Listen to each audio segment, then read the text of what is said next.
شیطان بنی نوح انسان کو گمراہ کرنے کے لیے حضرت آدم علیہ السلام کے زمانے سے ہی اس دنیا میں قسم قسم کے گناہوں اور برائیوں کو پھیلایا ہے۔ انہیں برائیوں میں ایک برائی ہم جنس پرستی یا ہوموسیکسولیٹی ہے۔ ہم جنس پرستی سے مراد ایک مرد کا دوسرے مرد کے ساتھ اور ایک عورت کا دوسری عورت کے ساتھ سیکچول ریلیشن کا قائم ہونا ہے۔ اس گناہ کی ابتدا تاریخ میں سب سے پہلے قوم لوط یعنی دی پیپل آف سوڈام اینڈ گمورا نے کی تھی۔ 2000 سال قبل مسیح میں اس قوم میں ہوموسیکسولیٹی بڑے پیمانے پر پھیل چکی تھی۔ اپنی خواہشات کو پورا کرنے کے لیے سدوم اور گمورا کے لوگ قدرت کا مقرر کردہ طریقہ چھوڑ کر عورتوں کے بجائے مردوں اور لڑکوں کے ساتھ اختلاط کیا کرتے تھے۔ خباثت اور بے حیائی کی انتہا یہ تھی کہ عام لوگوں سے لے کر قوم کے سردار اور حاکم تک اس گندے عمل میں مبتلا تھے۔ اللہ نے ان کی طرف لوط علیہ السلام کو بھیجا تھا۔ حضرت لوط علیہ السلام نے انہیں اس گمراہی سے نکلنے اور اس بد فعلی کو چھوڑنے کی تلقین کی، لیکن سدوم اور گمورا کے لوگوں نے آپ علیہ السلام کی نصیحت کا انکار کیا اور اپنی روش پر قائم رہے۔ لہذا اللہ نے حضرت لوط کو یہ خبر دی کہ جلد ہی یہ بستی نیست و نابود ہونے والی ہے۔ چنانچہ حضرت لوط اپنی بیوی اور بیٹیوں کو لے کر یہاں سے نکل گئے۔ صبح کے وقت ایک ہولناک تباہی آئی، آسمان سے جلتے ہوئے کنکر اور پتھر برسنے لگے اور پوری کی پوری بستی ہلاک ہو گئی۔ توریت، انجیل اور قرآن مجید میں قوم لوط کے اس واقعے کا تفصیلاً ذکر کر کے خدا نے انسانیت کو درس عبرت دیا ہے کہ ہوموسیکسولیٹی کے اس گھنونے فعل کو اللہ کے نزدیک کیا سزا ہے اور اس گناہ کا ارتکاب کرنے والوں کا انجام ہلاکت ہے۔ قوم لوط کی یہ بے حیائی تاریخ میں دوسری مرتبہ شمالی امریکہ کے علاقوں میں پھیلی۔ 18ویں صدی میں نیٹو امریکنز کے یہاں 2 مردوں اور 2 عورتوں کے درمیان جنسی تعلقات کو قبول کیا جاتا تھا۔ اس معاشرے میں ہم جنس پرستی کو کوئی گناہ نہیں سمجھا جاتا تھا، لہذا یورپی ممالک میں شمالی امریکہ کی یہ خباثت زہر بن کر پھیل گئی۔ چرچ نے ہوموسیکسولیٹی کو قانونی اعتبار سے جرم قرار دیا،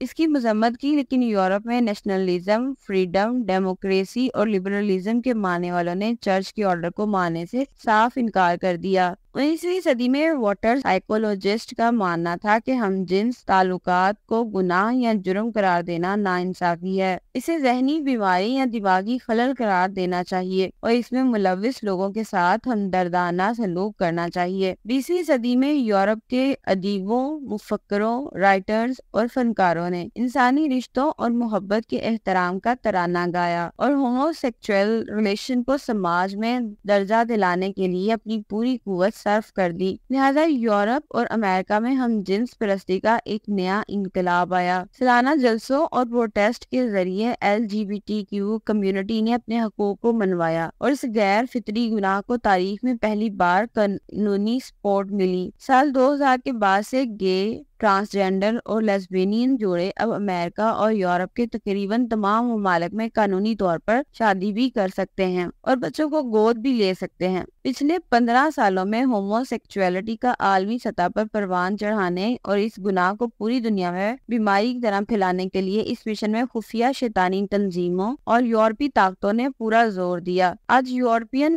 LGBTQ کے اس بیماری کو ایشیائی ممالک میں پھیلانے کے مشن پر اترا نظر آتا ہے، خصوصاً ہندو پاک برصغیر میں کبھی عورت مارچ کے نام پر، کبھی ٹرانسجینڈر بل کے نام پر تو کبھی بیہودہ ڈراموں کے نام پر خفیہ طاقتوں کے مہرے اور دجالی طاقتوں کے پیروکار اس بے حیائی کو عام کرنے کی پوری کوشش کر رہے ہیں۔ انہی بیہودہ ڈرامہ سیریل میں ان دنوں ڈرامہ برزخ منظر عام پر ہے۔ انڈین انویسٹمنٹ سے بننے والے اس پاکستانی ڈرامے برزخ کو ہندوستانی چینل ZEE5 نے فائنانس کیا ہے۔ اس ڈرامے کا رائٹر اور ڈائریکٹر آصف عباسی ہے، جو پاکستانی نژاد برطانوی شہری ہے اور LGBTQ کے مشہور ایکٹیوسٹ میں سے ایک ہے۔ آصف عباسی وہی رائٹر ہے جس نے جوائل لائن اور زندگی تماشا جیسی مذہب بیزار اور اسلام دشمن فلمیں بنائی۔ برزخ نامی اس ڈرامے کا ایجنڈا صرف اور صرف فحاشی اور ہم جنس پرستی پھیلانا ہے، جس میں مشہور پاکستانی ایکٹر فواد خان، صنم سعید اور سلمان شاہد جیسے اداکار شامل ہیں۔ اس ڈرامے کا نام برزخ ایک اسلامی ٹرم پر رکھا گیا ہے۔ دین میں لفظ برزخ کا مطلب ہے وہ حالت یا وقت ہے جہاں انسان موت سے لے کر قیامت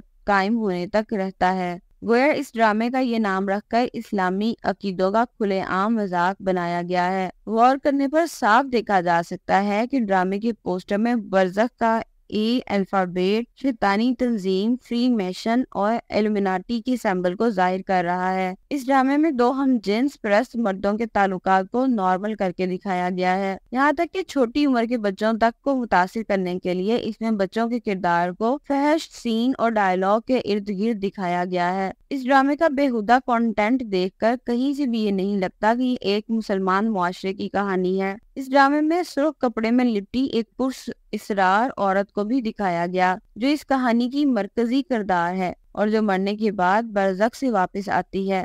دراصل یہ شیطانی مذہب کی ایک ڈیمن ہے۔ خفیہ شیطانی تنظیم میں اپنی روح کو بیچنے اور شیطان کے ساتھ معاہدہ کرنے والی عورتوں کو ان کپڑوں میں ہی ظاہر کیا جاتا ہے، لہذا اس ڈرامے میں نہایت ہی چالاکی کے ساتھ شیطان پرستی کو عام کرنے کی کوشش کی گئی۔ اس کے علاوہ اس ڈرامے میں ایک پراسرار کتاب کو بھی دکھایا گیا جس کے فرنٹ کور پر قبالہ جادو کے نشان کو صاف دیکھا جا سکتا ہے۔ کتاب کے اندر قبالہ ریچولز اور منتر کو بھی دکھایا گیا۔ بلا شبہ یہ ڈرامہ فری نیشنری کی سازشوں اور شیطان پرستوں کی طرف سے شیطان پرستی، لامذہبیت، زنا اور ہومو سیکچولیٹی کو عام کرنے کے لیے بنایا گیا ہے تاکہ مسلم معاشرے میں گھٹیا قسم کی برائیوں کے بیج بوئے جائیں۔ لیکن اللہ تبارک تعالیٰ نے اپنے مقدس کتاب میں ان بےہودہ اور فحش کام کرنے والوں اور اس بد فعلی کو پھیلانے والوں کے لیے یہ حکم سنایا ہے کہ بے شک جو لوگ چاہتے ہیں کہ مسلمانوں میں بے حیائی کی بات پھیلے، ان کے لیے دنیا اور آخرت میں دردناک عذاب ہے۔